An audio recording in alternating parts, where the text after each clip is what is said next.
My name is Marcelo, and you are watching Regent Park TV. Recently, the Regent Park Neighbourhood Association, Rpna, held an informative and engaging community session at the Daniel Spectrum. This event was all about introducing the important work of the Rpna to build a stronger, more inclusive Regent Park and inviting new members to join the movement. The session kicked off with the overview of the Rpna's mission, to create a safe space for amplifying resident voices, and highlighted key accomplishments such as securing office space, piloting impactful projects like the Learning Series, Café Pop-Up, and the Tech Landing Library. One of the major focuses was on advocacy, with Rpna standing at the forefront of significant community efforts such as their work with FOSTRA, support for anti-racism and indigenous empowerment, and defending affordable housing policies through OPA 558. Attendees also learned about Rpna's governance structure and the corporate membership and board election process. Residents who became corporate members are empowered to vote, propose resolutions, and shape the direction of the Rpna. Attendees were also encouraged to sign up as corporate members, enabling them to vote in the upcoming AGM and help steer the future of Regent Park. If you missed it, you can still get involved. Sign up to become a corporate member and join the Rpna as we continue building an inclusive, diverse, and healthy Regent Park. Now, let's go to the video. So, Rpna, it advocates for the residents of Regent Park.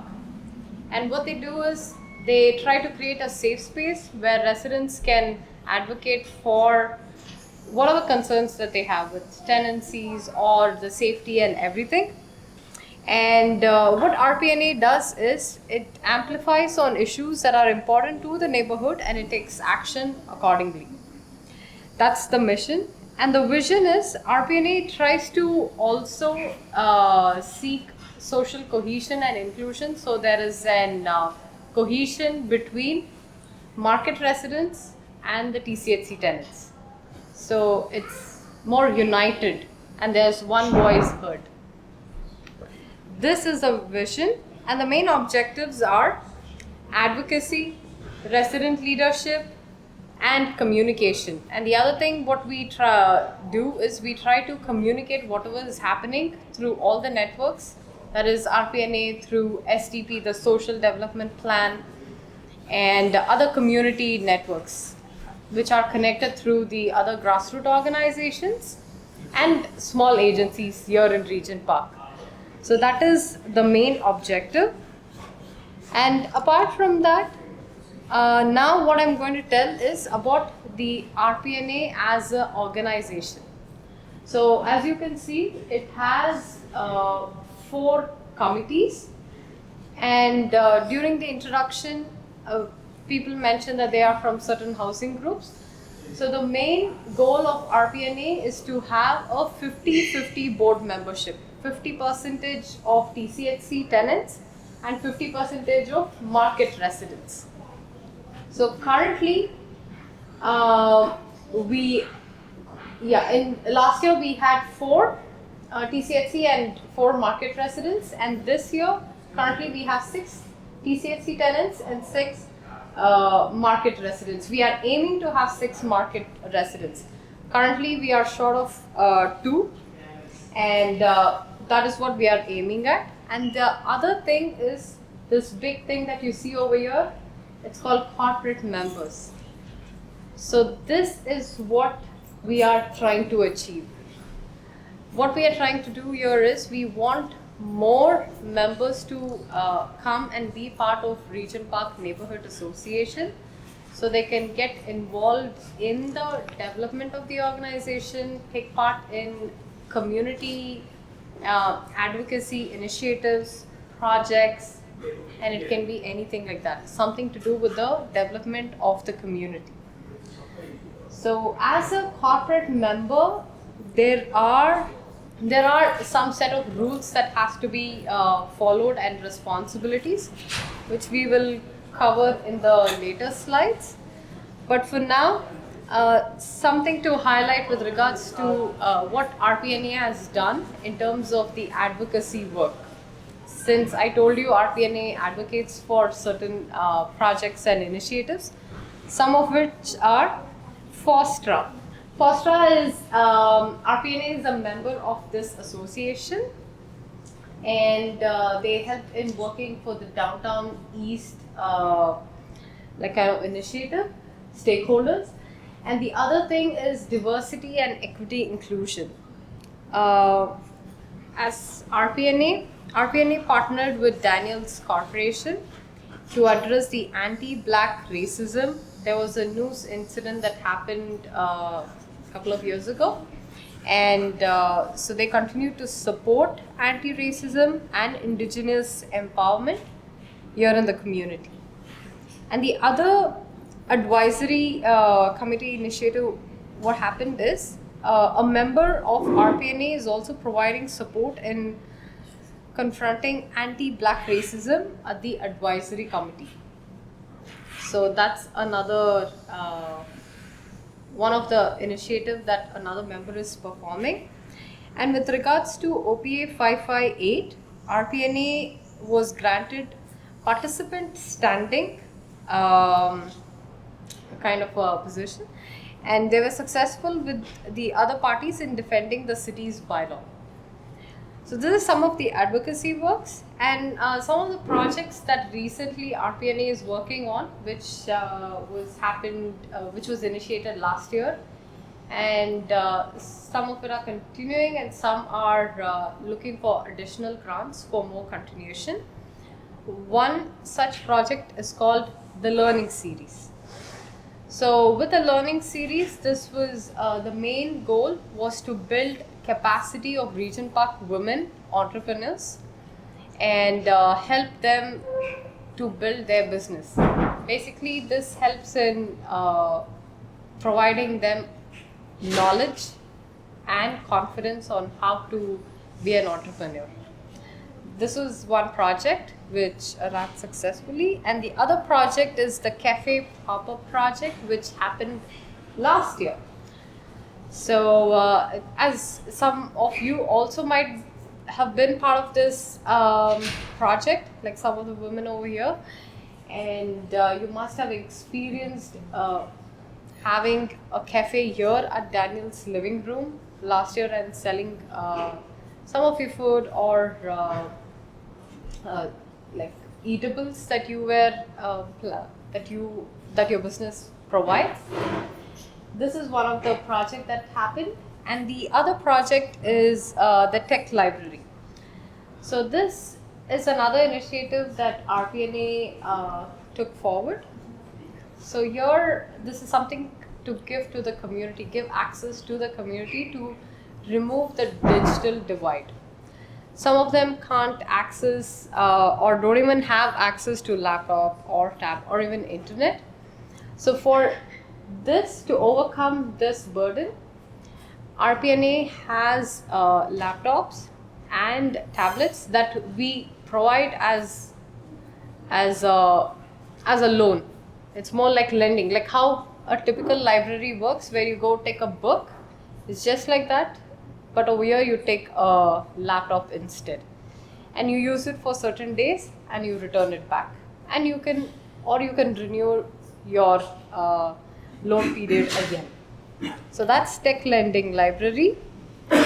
And some of the other achievements, Ishmael, do you want to talk about some of the achievements? So the Neighborhood Association began in 2017 as Regent Park was starting its initial phase of development. In 2017, we ran an election process, and we recruited members. And from then on, the organization began. Some of our earlier work involved advocating for the community, because it was a time of change for the neighborhood. One of the first initiatives we worked on was making sure that as this community is being revitalized, that there are investments that are coming into the neighborhood. So one example was when this neighborhood was being built, Toronto Community Housing had a physical plan, and so they also had what's called a social development plan. So we made sure and advocated to make sure that that plan was invested. So we approached at the time City Councilor Wang Tam. We began conversation. We asked, what is the future for this neighborhood?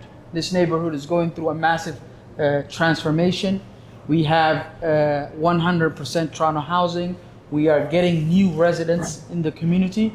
What's the level of investments that should help in that process? So that conversation led to an investment of 2.5 million for social development.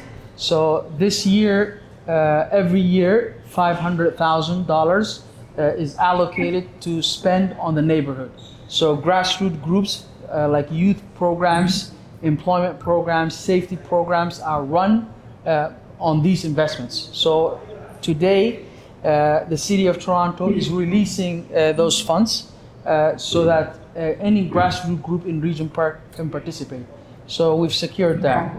We've also secured in our conversation $26.75 million in community benefits. This began, it was a long effort and journey to get the developers and Toronto Community Housing to partner with us so that this community could be well resourced.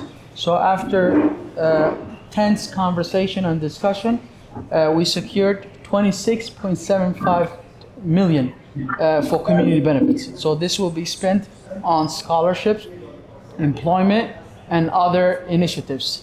So today, lots of our youth, people who are going to university for the first time or attending university for free because of that scholarship program.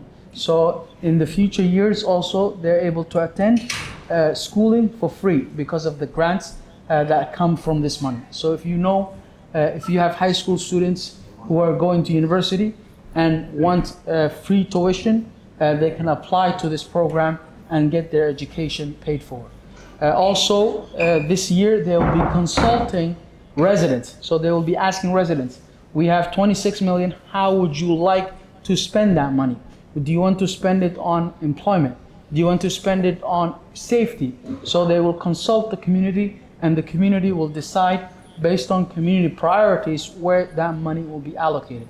This was done because of the Neighborhood Association, and we worked hard to make that a community-led process. So we were very busy with advocacy initiatives in our early years. So later on, the organization developed, COVID-19 hit, the pandemic hit, it took a toll on many organizations, and just like other organizations, our organization was also hit. But because of the toll, we noticed that there was a gap in technology. So that's why we came up with interesting pilots. We came up with the Café program. We came up with the technology so that people could have access to online internet and devices. So much of that was, we piloted these programs, and it proved to be very successful, and residents were very interested. So we hope to continue programs like this in the future as well. So what's the reason we're here tonight? Tonight we're here because after the pandemic, we are again coming back to community and recruiting corporate members. We are gearing up for our elections because we are resident-led, we are informed by residents, and we need resident participation in all of our activities. So we will be running an election in September 25, where you will decide who will represent you, and you will elect people to sit on the board. We'll go through the next one, which is some of the achievements of Rpna. And this is achievements that many of your neighbors might not know. So we need your help to get the word out about this achievements. One being, we secured office space. So we secured office space both for the Neighborhood Association as well as the Social Development Plan by collaborating on the third floor. Okay, and we also advocated and supported grassroots organizations to get space as well. Some members of the board of Rpna helped other grassroots organizations get space even outside of Daniel Spectrum. Okay, so that's some of that, one of the achievements. We also had our first AGM, and it was held right here in this building on the 3rd floor. It was a smaller crowd. It wasn't as many people as now. It was, and that was the sort of the first meeting that we had to approve our bylaws. And bylaws are the rules that we follow as an organization. Ishmael talked about this earlier, the 3 projects of RPNA. So the learning series being one of them, the Café Pop-Up being another, the tech library, which we're trying to bring back, which allows residents to borrow laptops and other electronic devices so that we meet the digital divide, right? So that people have access to services and opportunities. Those are some of our projects and that we want to continue in the long term. And then we also incorporated, I think that's a big accomplishment that a lot of people might not know, and that, that leads to our conversation today, right? About having our second AGM, right? So we're gonna need your help to find representatives from various buildings, both in market and TCHC, so that they could elect members or, if there's only one person interested, they'll be appointed. So those members will also be selecting the board of directors for RPNA. So corporate membership and elections. So, we use it corporate members because we're incorporated, but you're members, basically. You're members of RPNA. And members of RPNA are entitled to attend the annual general meeting. Let me tell you something important. You might not even realize this. But members, when you become a member of RPNA, you are the most important person in the room. Because the members select the board, right? And the board is accountable to the members, right? So don't forget that. So what happens at the AGM? We can propose resolutions, people can speak, and most importantly, you can vote on the business of the organization. And what that means is you vote on the financial statements, and we're going to make sure that we follow the expectations set out in incorporation documents. So audited statements, financial statements that have been vetted, and then you also get to at the AGM, participate in the democratic decision-making process as well. So that's very important for people to realize that at the AGM, it's a very important meeting, right? It happens once a year, but there's a lot of things that happen. So the other thing that you need to note, and please put this down on your phone, next week is going to be the elections for the corporate members, for the members. So we're going to choose next week on Wednesday who gets to have these privileges, okay? To be able to select the board of RPNA, okay? That's happening next week on Wednesday.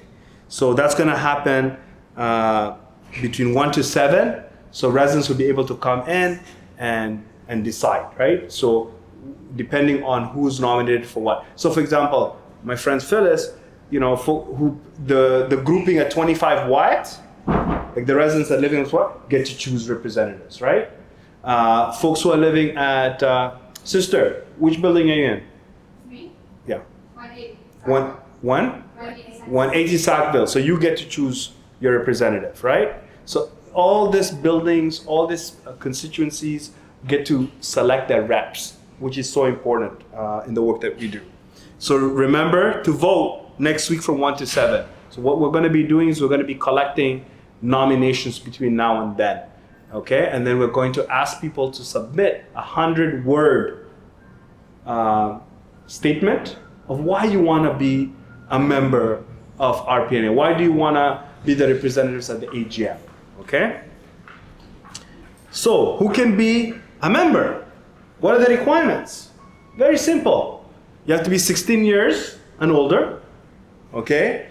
You have to, your membership will end when you are no longer living in Regent Park. So as long as you live in Regent Park, you can be a member, okay? And that's because of our boundaries as the neighborhood association. The next thing is you need to commit to declaring any conflict of interest. So basically, you have to just be ethical. You have to be a person with integrity, right? That's another important requirement. you must be. So you can also be a member if you are a resident of Regent Park. This is very important, and have lived in Regent Park, or be registered with TCHC to return to Regent Park. So we recognize that we have community members that were displaced in phases 1 to 3 to other communities, but they're Regent Park residents, right? So we also allow them to participate in this process, okay? The other thing is all Regent Park residents can become a member of RPNA as a delegate for housing group. A residential owner who does not live in Regent Park cannot be a member. So the golden rule is you have to live in the neighborhood or be connected to the community as a resident, right? Even if temporarily. So the other thing is so if we have more buildings going up, so you all know there's going to be construction in phases 4 and 5 on Oak Street, right? When those buildings get built up, we'll get delegates from those buildings. Okay, that's another thing that you need to know. Remember also each housing group is invited to elect 2 residents. So for example, at 25 Wyatt, we can have 2 reps. At 150 Sackville, 2 reps, right? 150 River, 2 reps. So wherever we get to choose 2. So this is why it's so important for you to show your interest now that you want to be a member, so we can choose you as delegates. Yeah, you also must sign a membership agreement to represent and consult residents in their housing group in accordance to the RPNA's values. So, you know, when you become a member, you have to sign off that, listen, you're going to advocate for the people that are living in your building. So if they come up with issues, you make sure it comes back to the board. We don't want just people to just be members and they just vote and they are passive. We want active members in our organization. Next thing, the chosen members, or corporate members as we like to call it, will cast their votes on September 25th at the AGM to select the slate of candidates for the board. So that's when the members who are voted in next week, on the 25th, will get to vote for the board members, like the ones like Ishmael, like Saleh, like Miguel, like Shana, like myself, right?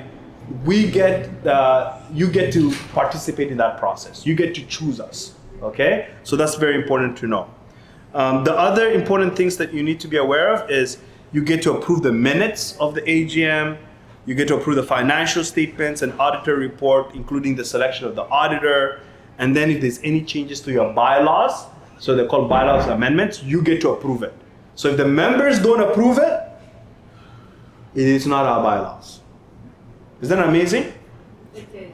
If the residents who are selected to this process don't approve it, it is not. So that's the check and balance to make sure that the community has the final say on what happens in this organization. Don't forget to like, comment, share, subscribe to our YouTube channel. Follow us on all our social media platforms, and if you need more information, go to our website.